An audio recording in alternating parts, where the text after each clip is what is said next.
The moment that I realized that like I needed to write this poem was when a friend of mine was basically going through a lot of stuff, and I kept noticing that, you know, he thought a lot, and I felt like, you know, as girls we go and we cry and we talk to our friends and we just sort of let it go. But with men, like, who do they actually go to talk about their problems? Do they have a place that they can just go and cry and let their emotions out?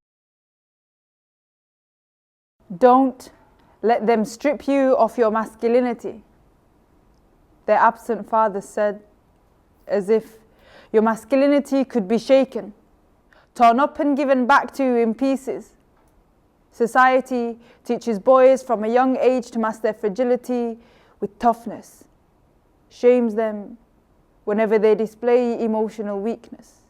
He held me, challenged me to look him in the eyes and tell him what is a man without his pride.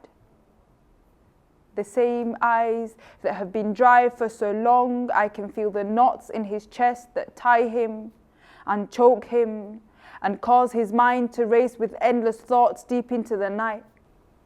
A man without his pride is courageous, knows that he's a man no matter what. It takes a man in a man to open up. Forgive those that tried to destroy him even before he created his own path.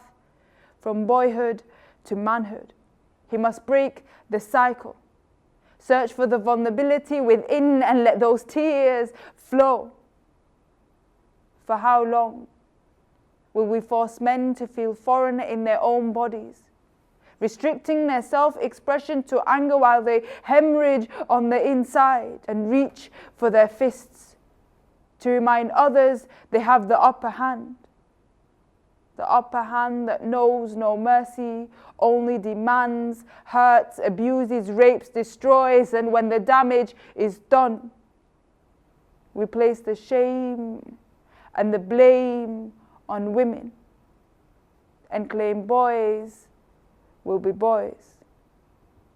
It's gonna sound so weird, but when I was younger, I got like bullied at school for a year, and in that year, I was kind of put in headlocks and all this kind of stuff, and I like refused to kind of cry in front of them. So I kind of would go home and be upset about it, and then I didn't really process what had happened over that year.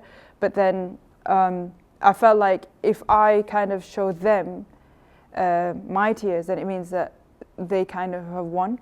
And I think that's why this poem was so important to me, to kind of illustrate that, you know, I was a woman that kind of thought that I had to display these masculine kind of traits to prove that I was strong. Strong is kind of expressing yourself and showing your emotions and living in the kind of full spectrum of emotions, you know, like crying if you have to, laughing, and, you know, just kind of enjoying life and the different feelings that come with it.